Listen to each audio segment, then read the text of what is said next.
옆에 분 잠깐 인사하겠습니다. 반갑습니다. 안녕하세요. 우리 같이 함께한 자녀들을 손 한번 잡아주시고요. 머리 한번 쓰다듬어 주시고, 이렇게 1년에 한두 번 정도 우리 아이들과 함께 같이 예배하는 거 참 좋은 것 같습니다. 또 우리 봉사자들 이번 주에 좀 쉬도록 저희가 더 배려하는 측면도 있는데요. 주복을 좀 봐주시고, 주복에 있는 것처럼 우리 봉사자들의 수고에 감사하는 그 계기가 되면 좋겠습니다. 오늘은 우리 자녀들과 함께 하는 자리여서 좀 중학교 수준 정도로 제가 애를 한번 써보겠습니다. 저는 중학생 때 제가 굉장히 기억에 남는 시간이 있었습니다. 그 시간이 윤리 시간, 도덕 시간이었습니다. 이 도덕 시간에 윤리 선생님께서 하시는 말씀들을 듣다가 근본적인 좀 질문이 하나 들었습니다. 그것은 나는 죽으면 어떻게 되지? 그리고 내가 만약 죽게 되면 내 삶은 어떤 의미가 있을까? 좀 희한하죠. 내가 벌써 이렇게 많이 나이가 든 것처럼 그런 고민을 하다가 많은 시가 하나 있습니다. 그 시가 윤동주 씨, 모든 분들이 잘 아시는 보이시죠? 이 사진은 아마 다 보셔서 아실 거고요. 하늘과 바람과 별과 시라는 시집을 본인 당신이 연희 전문학교 다니면서 시집을 만들어서 친구에게 하나, 그리고 가족에게 하나, 그리고 또 하나를 아는 분에게 하나 주고 나중에 출판을 해달라고 부탁하는 시집입니다. 왜냐하면 이 시를 그 당시에는 발간할 수 없었습니다. 그 안에 있는 여러 가지 고뇌와 고민과 자기 번민이 일본의 눈에는 마치 일본에 대한 저항으로 비쳤기 때문에 이 시집을 그때 발간하려고 했을 때 그 교수님께서 지금은 때가 아니다. 나중에 때가 되면 발간하라. 그래서 이것을 시집을 나중에 발간하도록 주었는데 그 시집의 서시, 처음에 주제처럼 담긴 서시가 바로 우리가 알고 있는 그 죽는 날까지 하늘을 우러러 한 점 부끄러움 없기를 잎새에 있는 바람에도 나는 괴로워했다. 별을 노래하는 마음으로 모든 죽어가는 것을 사랑해야지. 그리고 나에게 주어진 길을 걸어가야겠다. 오늘 밤에도 별이 바람에 스치운다. 혼자 읽기 좀 아까운데요? 앞에 있으니까 한번 같이 천천히 읽어볼까요? 시작. 죽는 날까지 하늘을 우러러 한 점 부끄러움이 없기를 잎새 있는 바람에도 나는 괴로워했다. 별을 노래하는 마음으로 모든 죽어가는 것을 사랑해야지. 그리고 나에게 주어진 길을 걸어가야겠다. 오늘 밤에도 별이 바람에 스치운다. 그리고 이제 뒤에 또 시 하나 더 있죠. 별 하나의 사랑과 별 하나의 어머니. 그 시와 더불어 이 시가 그렇게 저한테 인상적이었습니다. 특별히 인상적이었던 부분은 모니터 소리를 조금만 줄여주시겠습니까? 죽는 날까지 하늘 우러러 한 점 부끄러움 없기를. 어린 마음에 내 인생이 이렇게만 따뜻할 수만 있다면 얼마나 좋을까, 그런 생각이 그때 들더라고요. 그래서 그때부터 이 시는 어떻게 보면 제 인생 신앙을 시작하게 했던 시이기도 했습니다. 참 하나님 앞에나 사람들 앞에 하늘을 우러러 한 점 부끄러움이 없는 양심, 한 점 부끄러움이 없는 인생으로 산다면 내 인생은 앞으로 잘 살았다 평가받을 수 있는 인생이 아닐까? 이제 그런 어린 마음에 고민을 했던 기억이 있었습니다. 그런데 그 다음부터 이제 윤동주 시인을 배우고 또 청년이 되면서 책들을 읽으면서 놀라운 사실을 발견하게 되었습니다. 그것은 바로 이 윤동주 시인이 이 자기 시에서 보여준 것처럼 이 안에 있었던 그 정직함, 깨끗함, 진실함, 올곧음은 그냥 인간의 마음에서 나온 것이 아니라 이 부모님의 노력과 그리고 윤동주 씨를 자라게 했던 그 교회의 열매라는 사실을 알게 되었습니다. 윤동주 씨는 외할아버지가 김약전 목사님이십니다. 여러분 혹시 이 이름을 꼭 기억하십시오. 김약전이라는 한학자 출신의 목사님이십니다. 함경도에 계셨던 5가문이 국가의 운명이 기우는 것들을 보면서 결심을 하고 그 간도지방에 여러분 해랑강 천년 흐른다라는 그 선구자의 물에 나오는 그 해랑강 있지 않습니까? 그 해랑강에 있는 그 용정에 명동촌이라는 촌을 개척하고 거기에 5가문이 이주를 합니다. 그리고 이 한학자들은 굉장히 실용주의적인 한학자들이었습니다. 성리학보다는 실용주의적인 면모가 강한 한학자들이었고요. 그리고 거기서 어떻게 이 기울어져가는 국가의 운명을 어떻게 세울 수 있으며, 그리고 어떻게 소위 말하는 서양이 보여주었던 그 파워들을 거기에 눌리지 않을 수 있는 국가의 힘들을 키울 수 있는지를 고민하다가 굉장히 멋있는 장면이 있더라고요. 이들이 세운 학교가 하나 있습니다. 명동소학교라고요. 거기에 선생님 한 분이 기독교인이었습니다. 그런데 이 기독교 선생님이 도전을 한 겁니다. 이들에게 복음을 전하고 이 한학자들에게 예수 그리스도를 믿는 복음이 인간을 얼마나 자유케 하는지, 그리고 기록에 의하면 굉장히 치열한 토론을 벌이게 됩니다. 이 한학자들이 모여서, 가문의 대표들이 모여서 토론을 벌이는데 얼마나 치열했는지, 이 옷들을 이렇게 좀 벗지 않습니까? 이렇게 딱 유관을 정지하고 왔는데 갓도 다 내려놓고, 그렇죠. 정말 그 난상 토론을 벌이면서 며칠 동안 싸우다시피 하면서 치열하게 토론을 벌인 결과 기독교를 이 마을에 신앙으로 받아들이고 해가지고 결심을 합니다. 그리고 이 한학자 5명이 기독교를 개종을 해버립니다. 그 대표가 김양전 목사님이십니다.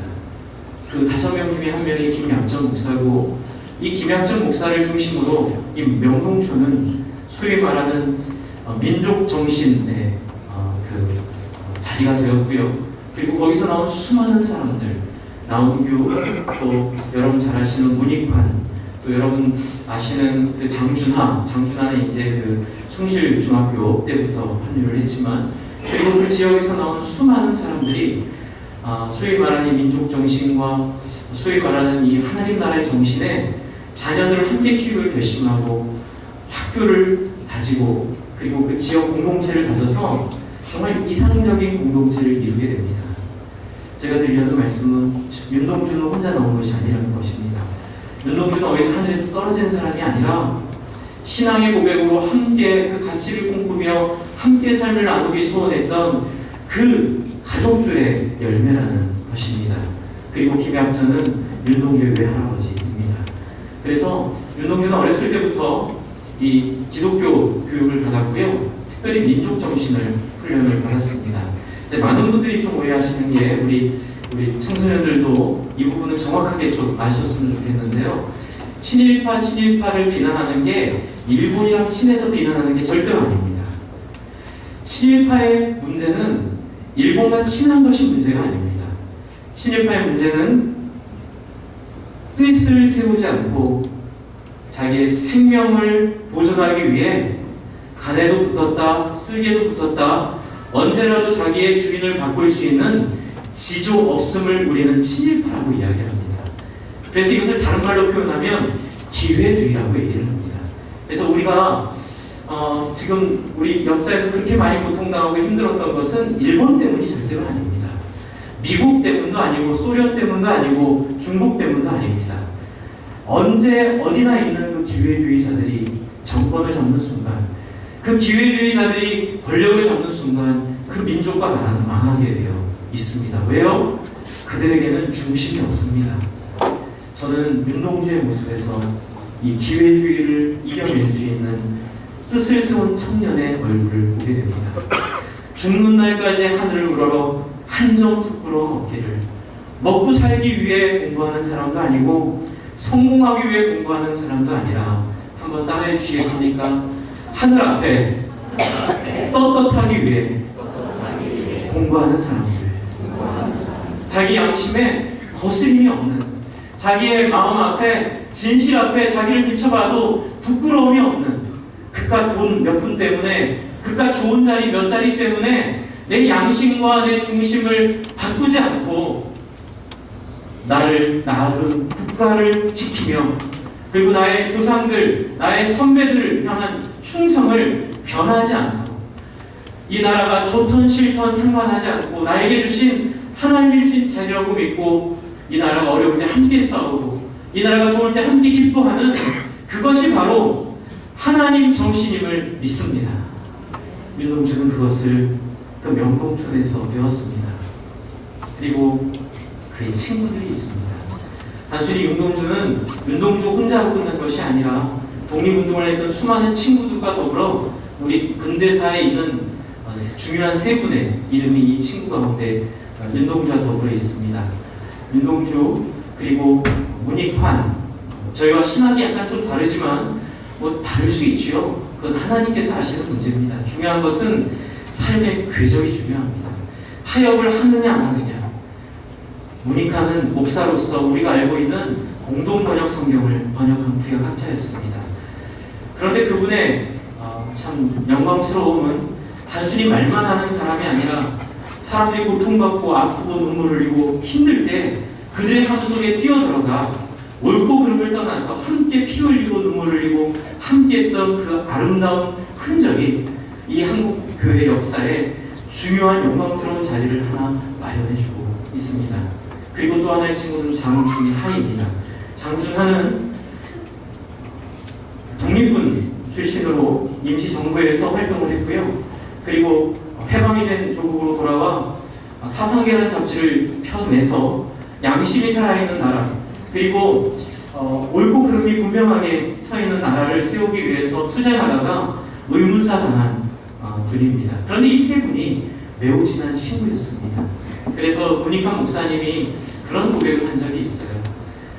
동주는 어렸을 때 같이 꿈꿨던 동주는 벌써 일제에 어떻게 보면 항거한 거거든요. 일제에 항거하다가 그런 젊은 나이에 죽임을 당했고, 그리고 자기 친구 장준하는 자기는 부여학자의 길을 걸어가고 있었는데 장준하는 그 오름을 위해 싸우다가 의문사를 당한 그 순간 문익환 목사의 삶이 완전히 바뀌어버립니다. 그때부터 죽은 장준하를 대신해 윤동주를 대신해 소위 말하는 자기가 옳다고 믿는 그 길에 자기의 인생을 던지게 됩니다.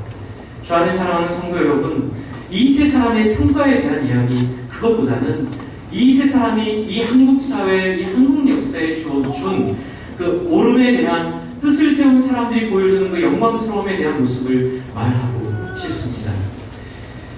저는 이 세 사람을 보면서 이런 꿈을 꿔봅니다. 하나님, 우리 교회에서 자란 아이들이, 우리 교회에서 커간 아이들이 나중에 이 나라의 중심을 지킬 수 있는 사람들 되도록 하나님 우리를 사용해 주십시오. 그것은 바로 명동천을 일구었던 김양정 목사로부터 시작돼 그 안에 함께 부모들이 함께 모여 소위 말하는 일본에서의 출세하는 교육이 아니라 소위 말하는 한국은 소망 없어, 한국은 독립이고 뭐 아무것도 안 돼. 그 암살이라는 영화인가요? 거기 보면 이렇게 물어보지 않습니까? 왜 당신 친일하냐고요? 그때 그 주인공이 얘기합니다. 독립 되겠어? 독립 안 돼. 어차피 안 되는 독립. 이 땅에서 우리가 잘 살 수 있는 길은 우리밖에 없잖아 라고 말했던 그 사람의 아픈 말처럼 이 땅에서 옳고 그름의 문제가 아니라 우리가 먹고 사는 문제로 접근하지 않는 그런 자녀들로 함께 키우기를 바라는 마음에 이 말씀을 드리고 있습니다. 저는 이 세 친구의 이야기를 보면서 그런 얘기에 좀 제가 좀 꽂히는 면이 있습니다. 세 명의 길은 다 달랐다. 그렇죠? 그 윤동주는 일본으로 유학해서, 그렇죠? 일본의 군대에 들어가지 않기 위해 일본으로 유학했지만 그 가운데서 타협하지 않은 이유 때문에 말 한마디 잘못해서 끌려갔거든요. 타협하지 않은 이유 때문에 생체 실험의 대상이 되어 죽었고, 장준하는 자기 나름대로의 길을 걸어갑니다. 6,000리를 걸어갔답니다. 탈출을 해서요. 일본군에서 탈출을 해서 상해 임시정부까지 6,000리를 걸어서 탈출을 해서 그 정부에 합류했던 그 청년 장준하. 그리고 문익환은 어렸을 때 배웠던 그 정신을 신학자로 투신해서 삶과 현실에 맞닿은 신학으로 이 땅 위에 참 현실에 안주하고 현실이 주는 따뜻하고 포근한 것에 취해버린 우리 기독교인들에게 한 줄기 경각심을 주는 사람으로 남아있는 셋의 길은 다 달랐지만 중심은 다 같았다는 고백들을 들으며 참 제 마음에 꽂히는 부분이 있었습니다. 근데 제가 이 세 친구의 이야기를 들으면 이런 이야기는 좀 많이 있습니다. 윤종화 총무, 저희가 말하는 매일 성경의 윤종화 총무, 그 다음에 손봉호 장로님, 이만열 교수님, 이 세 분이 또 같은 교회에서 자란, 한 교회에서 자란 친구입니다. 누가 생각났겠습니까? 바로 다니엘이 생각이 났습니다. 오늘 그래서 이 말씀을 다니엘의 이야기를 잠깐 나누려고 합니다.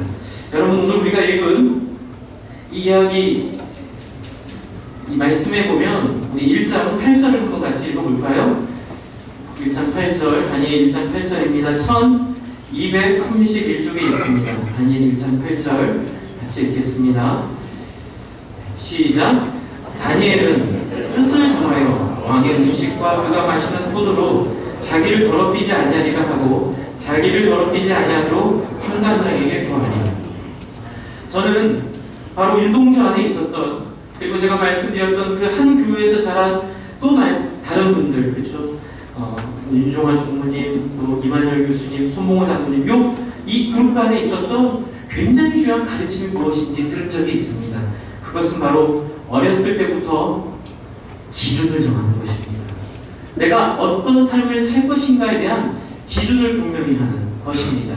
이 시대에 많은 청소년들이 그리고 청년들이 힘들어하고 어려워하는 부분은 일자리가 없어서만도 아닙니다. 돈이 없어서만도 아닙니다. 여러분, 시급으로 따지면 전 세계 1등, 2등을 다투는 호주에도 이렇게 방황하는 청년들이 너무 많이 있습니다. 돈의 문제가 결코 아닙니다. 그 문제는 기준의 문제입니다. 내가 무엇을 위해 살아야 될지, 내가 어떤 인생을 위해 기준을 삼고 그것을 기준으로 때로는 하기도 하고 때로는 하지 않기도 해야 될지를 모르기 때문에 하는 방황들이 우리 자녀들 속에 있습니다. 그런데 세상은 자꾸 우리를 속입니다. 직장이 안 좋아서 그렇다고요. 돈이 없어서 그렇다고요. 힘이 없어서 그렇다고요. 그렇게 속지 마시기 바랍니다. 여러분, 다니엘은 매우 중요한 한 성품을 보여주고 있습니다. 다니엘은 무엇을 정했습니까? 뜻을 정했습니다. 우리 한번 같이 따라해 주십시오. 뜻을 정한 인생. 한 번 더 하겠습니다. 뜻을 정한 자녀들. 여러분, 주일학교 학생이라도 이런 뜻을 정할 수 있음을 믿으시기 바랍니다. 어떤 뜻입니까? 하나님을 향한 중심입니다. 하늘을 우러러 부끄러움 한 점이 없기를 원하는 그 윤동주의 마음처럼 하나님을 향하여 부끄러움이 없는 호랑되어 하나님 앞에 사는 인생을 우리 자녀들에게 알려주시기를 부탁을 드립니다. 부모로서 우리 자녀들을 위해 기도할 때에 돈으로 하려고 하지 마시고, 우리 자녀들을 위해 좀 베풀어줄 때 좋은 것으로 하려고 하지 마시고, 부모가 하나님 앞에 뜻을 어떻게 세우는지를 보여주는 그 샘플링으로, 그 모범으로, 말이 아니라 삶으로 보여줄 때에 우리 아이들 속에 하나님을 향한 뜻이 세워줄 줄을 믿습니다. 그런데 이 뜻은 어떤 뜻입니까? 지난번에 오셨던 박대영 목사님이 이 본문을 가지고 한 참 좋은 말씀이 있죠. 특권을 누리지 않았다는 겁니다. 여러분, 인간은 다 공부 열심히 하는 게 특권 누리고 싶어서 공부합니다. 특별 대우 받고 싶어서, 어디 가도 사람들에게 특별히 대우받고 싶어서 다 애쓰고 노력합니다. 하지만 그거 아십니까? 한스 퀸이라는 신학자가 쓴 책 중에 이런 얘기가 있습니다. 진정한 신앙은 인간 속 회복이다. 이유는 우리 인간 속에 보편적으로 새겨져 있는 이 사람에 대한 긍휼함, 사람이 사람을 보는 그 인권에 대한 그 센스들은 바로 하나님의 형상에서 만들어진 하나님의 흔적이다. 할렐루야.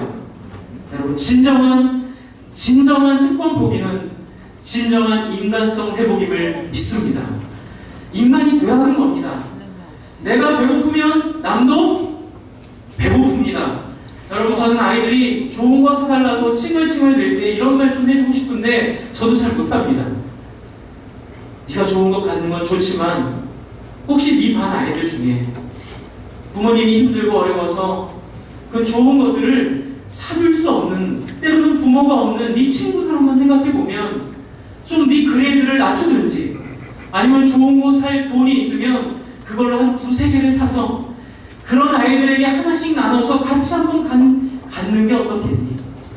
그렇게 나누는 기쁨이 내가 혼자 좋은 나이키, 아디다스, 죄송합니다. 제 수준에 맞는 이야기입니다. 저 어렸을 때는, 저 초등학교 다닐 때는 그게 최고였습니다. 나이키 운동화 하나 신는 게, 아디다스 하나 신는 게 최고의 운동화 꿈이었는데, 그것에 대한 좀 우리의 좀 진심들이 좀 과연 우리 가운데 있는지 한번 돌아봤으면 좋겠습니다. 아니에요, 목사님. 세상은 안 그래요. 요즘에 그렇게 사는 사람이 어디 있어요? 아니요. 그건 보고 싶지 않아 안 보는 겁니다. 한번 돌아보십시오. 정말 부모님이 어렵고, 때로는 부모님을 죄송한 표현 드리겠습니다. 잘못 만나서 그럴 수도 있지 않습니까? 부모님이 잘못돼서 참 부모의 사랑을 받지 못하고 있는 아이들을 돌아볼 줄 아는 아이들로 만드는 것, 그것은 하나님 앞에 뜻을 세우는 것의 결과임을 믿습니다. 그래서 여기서 보면 특권을 포기합니다. 왜요? 하나님이 주신 정신 때문에 그렇습니다. 하나님에 대한 꿈 때문에 그렇습니다. 여러분, 여기에 또 다른 해석이 가능합니다. 왜냐하면 하나님이 제사 음식, 다른 신에게 예배한 것들을 하나님이 먹지 말라는 율법을 주셨기 때문에 하나님의 말씀을 존중하는 차원에서 그는 특권을 포기합니다. 주 안에 사랑하는 성도 여러분, 우리도 우리의 영통촌을 만들기 원합니다. 영통촌? 예, 저희의 영통촌을 한번 만들었으면 좋겠습니다. 어떻게 만들까요? 그렇습니다. 하나님 앞에 이 뜻과 정신을 세운 부모들이 모여 함께 자녀들을 이 뜻과 정신을 세운 자녀들로 세워가는 마을입니다. 거기에는 세상의 이야기가 들어올 자리가 없습니다. 일본의 이야기가 들어올 자리가 없습니다. 이렇게 하면 살아가 아니라 이렇게 하는 것이 옳은 거라고 말하는 이 뜻을 세운 공동체를 세우기 위해 여러분, 우리 아이들이 하나님 만나야 될 줄 믿습니다.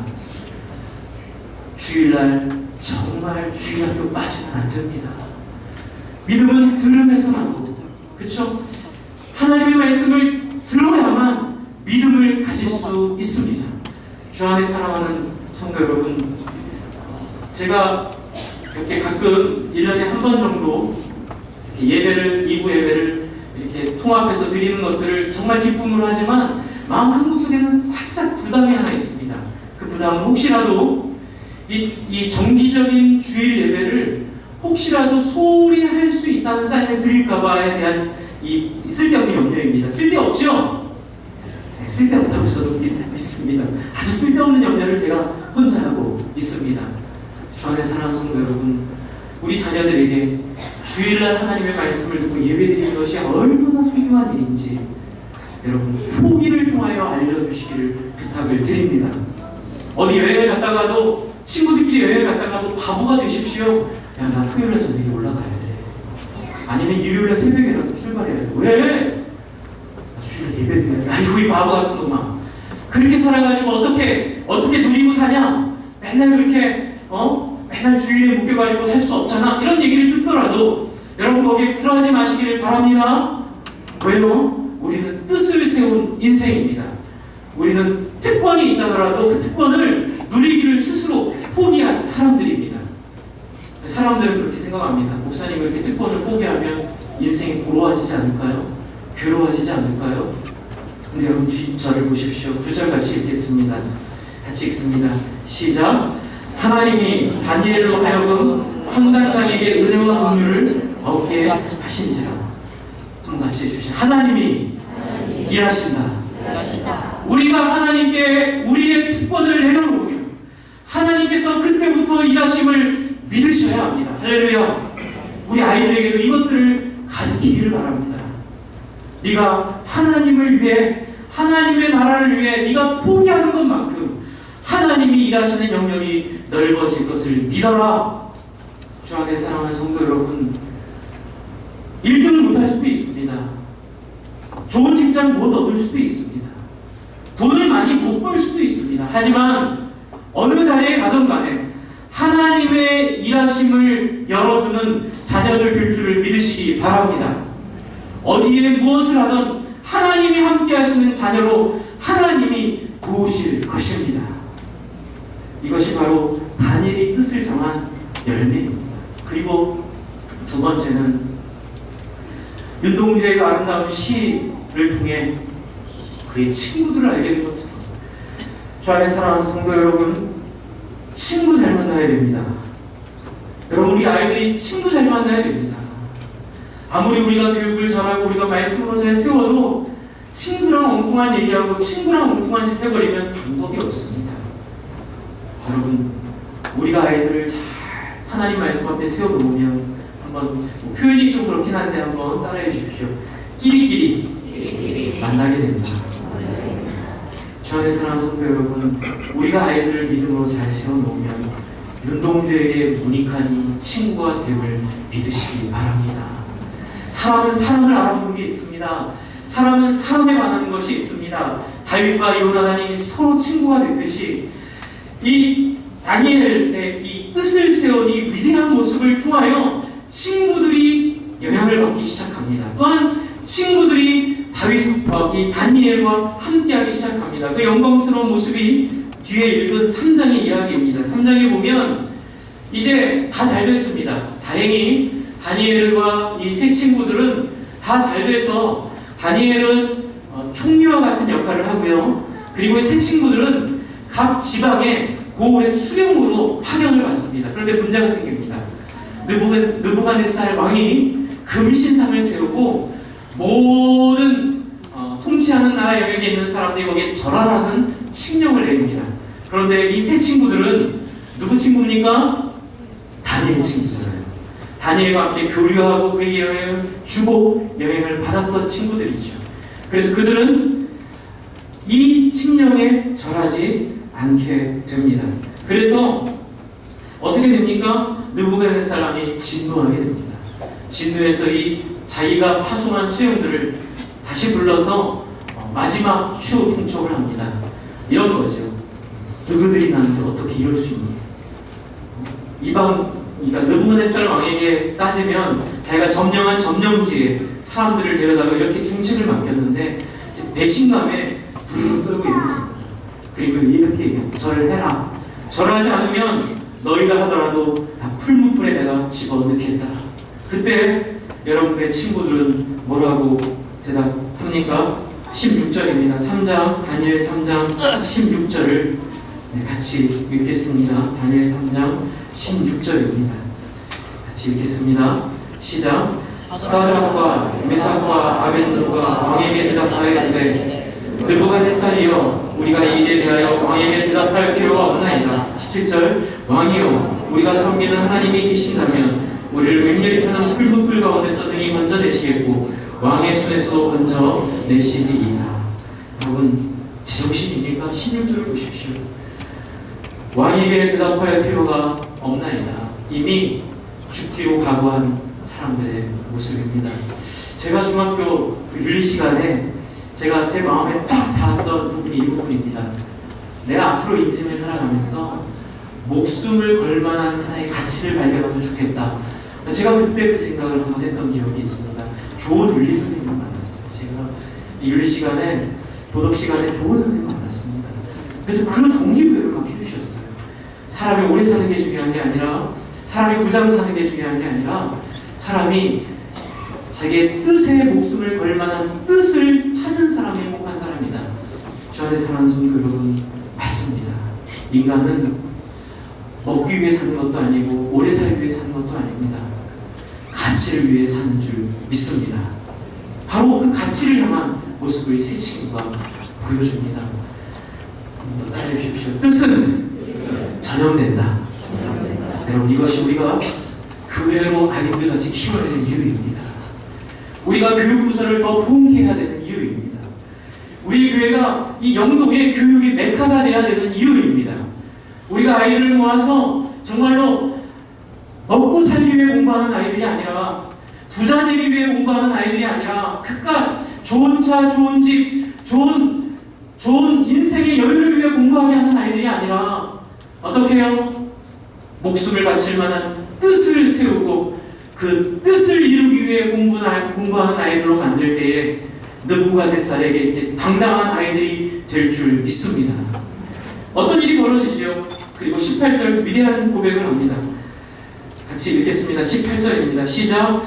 그렇게 하지 아니하실지라도 왕이여 우리가 왕의 신들을 섬기지 아니하고 왕이 세우신 금신상에도 절하지 아니할 줄 아옵소서. 하나님이 나를 건지실 것입니다. 하지만 우리 많이 하는 찬양 있죠. 그리 아니하실지라도 감사해요. 바로 그 찬양이 여기서 나온 얘기입니다. 하나님, 제가 기도하는 것은, 제가 신앙생활하는 것은 좀 이 땅에서 풍요롭고 잘 사는 것만이 목적이 아닙니다. 하나님, 제가 신앙생활하는 것은 바로 하나님에게 꿈이 있습니다. 하나님의 뜻의 꿈이 있습니다. 제가 앞에 말씀드렸죠? 인간성 회복이라고요. 여러분, 하나님의 꿈은 인간이 인간을 인간답게 대하는 그 자리에서부터 시작을 합니다. 저는 참 얼마 전에 어떤 교회 표를 보고 깜짝 놀랐는데요. 교회 표가 뭔지 아십니까? 일선에 있는 교회인데요. 상식이 통하는 교회. 교회 표가 상식이 통하는 교회예요. 그 말이 갖는 슬픔이 우리 안에 있습니다. 그동안 너무 많은 신앙교육이, 너무나 많은 우리의 교회 생활이 상식 밑에 있었다는 얘기입니다. 그냥 믿음이라는 이유만으로, 신앙이라는 이유만으로 인간에 대한 절제와 인간에 대한 애정과 인간에 대한 자세를 다 잃어버리고 그냥 오직 종교주의자들만 만들어낸 그 비참한 우리의 모습을 반성하는 구호라고 저는 보았습니다. 주 안에 사랑하는 성도 여러분, 인간성을 회복하는 이 꿈을 위해 여러분의 인생을 드리지 않으시겠습니까? 인간성을 회복하는 그 자리에 여러분의 아이들을 바치지 않으시겠습니까? 또한 우리의 자녀들은 여러분의 인생을 아직은 어리지만, 아직은 초등학생, 아직은 중학생, 아직은 고등학생일지 모르겠지만 공부 잘하면 공부 열심히 하십시오. 하지만 공부만이 답이 아니지 않습니까? 여러분이 잘할 수 있는 기능과 기술과 여러분이 잘할 수 있는 재능들을 발휘해서 어떻게 해요? 인간성을 회복하는 역할로 살아가시기를 부탁을 드립니다. 어떤 자리에 있든 무엇을 하든 여러분이 만나는 사람들에게 하나님이 우리를 대하듯이 우리도 그 사람들을 대하는 진실함과 따뜻함과 정직함의 사람들.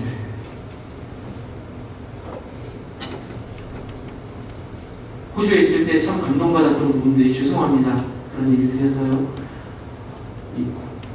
공무원들이나 각 요소에 있는 사람들이요, 이해관계도 중요하지만 비슷하지요. 인간은 다 그렇죠. 그런데도 그 무엇인지 모르는데 옳고 그름에는 왜 분명한 선이 있다는 걸 보았습니다. 심지어는 내 상관이 명령을 하더라도 그것이 법에 위배되면, 그것이 원리에 위배되면 그 지시를 따르지 않는 명백한 태도들을 본 적이 있습니다. 그런데 한국에 들어와서 최근에 탄핵 사건과 이런 위기를 보면서 너무 가슴 아픈 부분들이 있습니다. 그것은 죄송합니다, 공무원들이나 사회 각 조직에 계신 분들이 옳고 그름의 문제가 아니라 어떻게 해야 내가 생존할 것인가에 초점을 맞추는 순간 모든 것이 엉망진창 뒤죽박죽이 되어버리는 모습을 봅니다. 그런데 그 문제는 단순히 거기서 끝나지 않습니다. 여러분, 브레이브 하트라는 영화가 있습니다. 멜 깁슨이 주연했던 스코트맨 그 독립 영화인데요. 독립운동에 대한 영화인데요. 제가 아직도 인상이 남는 장면은 이 멜 깁슨은 자기 아버지가 독립운동가였습니다. 그래서 비참하게 죽임을 당합니다. 그 칼을 물려받지요. 그런데 이제 이 멜 깁슨이 자라게 됩니다. 자라서 이제 그 재능을 보입니다. 그러자 주변에 있는 어른들이 멜 깁슨을 찾아와 얘기하는 걸 기억합니다. 이제 독립운동 하자. 이제 그 너희 아버지가 비참하게 죽임당해서 실패했던 그 운동을 다시 일으켜서 이제 독립운동 하자 그랬는데 멜 깁슨이 그때 거절을 합니다. 거절의 이유가 매우 타당합니다. 자기 결혼했고 자기 아내가 너무 사랑스럽고 나는 이 가정이 소중하기 때문에 이 가정의 그 아버지가 만족을 하겠다. 독립운동 안 한다. 그런데 어떤 일이 벌어졌습니까? 독립운동을 안 하니까 저항할 힘이 없지 않습니까? 그러자 영국왕이 또 어떤 빌미로 쳐들어옵니다. 그래서 약탈을 합니다. 그런데 약탈을 하다가 누구를 죽였을까요? 자기 아내를 죽인 겁니다. 바로 그것입니다. 여러분, 우리가 이 사회에서 살아가는 책임에 대해서 내 일이 아니다 생각하고 그것을 흘려보낼 때에 그것이 나와 상관없을 거라고 생각하지만 결국 그 일 때문에 내 아이가, 내 아내가, 내 자식이 그 일의 피해자가 될 수 있다는 것을 명심하셔야 합니다. 고신의 장기혁 박사라는 분이 계십니다. 평양에서 의사를 하다가 6.25 때 자식들, 가족들 다 남겨두고 자기 큰딸만 데리고 내려왔습니다. 그리고 휴전선에 다칩니다. 그래가지고 그 이산가족으로 살았는데 이 장기혁 박사님이 의사인데도 불구하고 그렇게 돈 없는 환자들 질문을 많이 내보내줬다는 거예요. 그래서 장기혁 박사님 그 진료소는 안무가 뒷문이 항상 있었답니다. 그리고 항상 1층에만 원장이셨는데 진료소를 두고 이렇게 들어와서 진료하다가 박사님 돈이 없어서 제가 진료 못 받겠습니다. 그러면 그냥 진료를 해주시고 어디로 보내줍니까? 다 아는 것이요.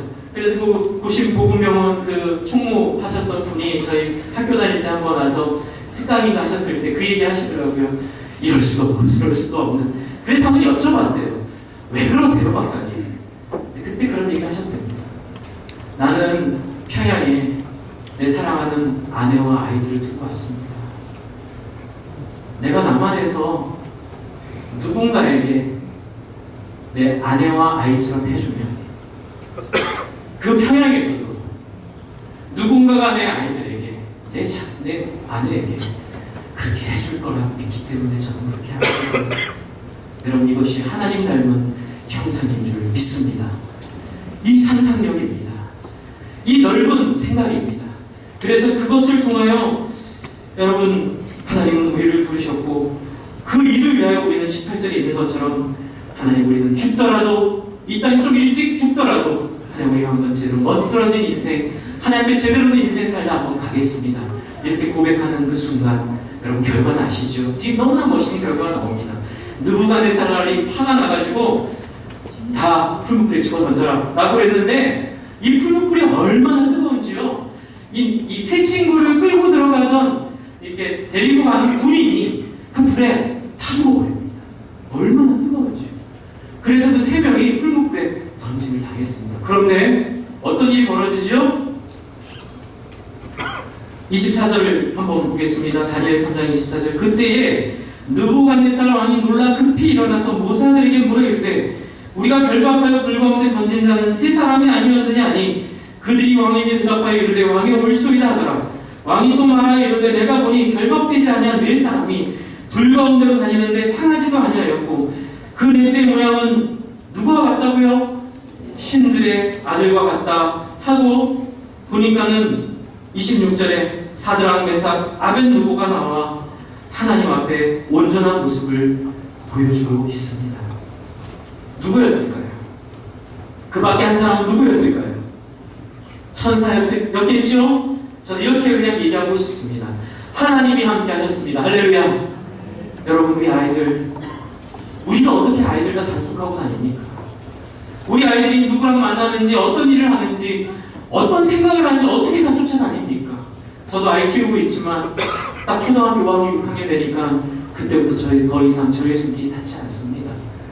주 안에 사랑하는 성도 여러분, 이 아이들을 하나님께 맡기시기를 바랍니다. 정신만 심어준다면, 그 마음의 뜻만 세워준다면 하나님이 이 아이들과 평생 함께 동행하며 이들이 풀무불에 있던, 이들이 바다 가운데 있던 동행하실 줄을 믿습니다. 이것이야말로 우리가 애쓰고 노력하고 기도하고 진짜 헌금해야 될 이유입니다. 여러분, 아이들 교육을 위하여 많이 헌금해 주십시오. 많이 애써 주십시오. 많이 여러분 노력해 주십시오. 더 중요한 거 있습니다. 많이 보내주십시오. 아이들을 정말 많이 보내주셔야 됩니다. 그래서 하나님 말씀으로 하나님과 함께 할 수 있는 아이들이 될 때에 어떤 일이 벌어지나요? 28절입니다. 28절 같이 읽겠습니다. 같이 읽습니다. 시작. 느부갓네살이 말하여 이르되 사드락과 메삭과 아벳느고의 하나님을 찬송할지로다. 그가 그의 천사를 보내사 자기를 의뢰하게 하고 그들의 몸을 바쳐 왕의 명령을 거역하고 그 하나님 밖에는 다른 신을 섬기지 아니하며 그에게 절하지 아니한 종들을 구원하셨도다. 여러분, 세상이 우리를 두려워하고 하나님께 돌아오게 될 줄 믿습니다. 이 영광스러운 제자 삼는 일, 이 영광스러운 하나님 나라의 일을 우리 함께 했으면 좋겠습니다. 이번 주에 우리 원로 목사님 뵙고 같이 식사했습니다. 근데 참 원로 목사님이 저에게 굉장히 중요한 얘기 한마디 해주셨어요. 목사님, 제가 평생 일해왔던 제자 삼는 일, 제가 평생 일해왔던 교회를 늘 기도할 때마다 제일 중요하게 여기는 게 뭔지 아십니까?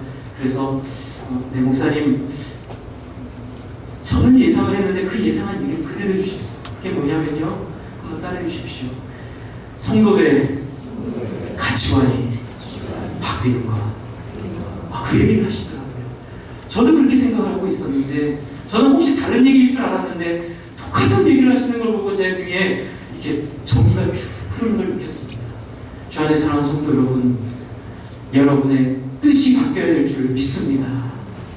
우리 아이들의 뜻이 바뀌고 우리 아이들의 목적이 바뀔 때 우리 삼위교회를 35년 전에 세워주신 하나님의 소원이 이제 또한 우리를 통하여 또 이 세대를 통하여 이루어지게 될 줄을 믿습니다. 우리 한번 같이 기도할까요? 우리 같이 기도할 때에 우리 아이들을 위해서 함께 기도하려고 하는데요. 우리 찬양팀 앞으로 좀 나와주시고요. 우리 아이들 먼저 손을 얹고 좀 기도하겠습니다. 우리 아이들 손 어깨 위에 머리 위에 손을 얹고 좀 기도하겠습니다. 하나님께서 이 아이들에게 부끄럽지 않은 부모 되게 해주십시오.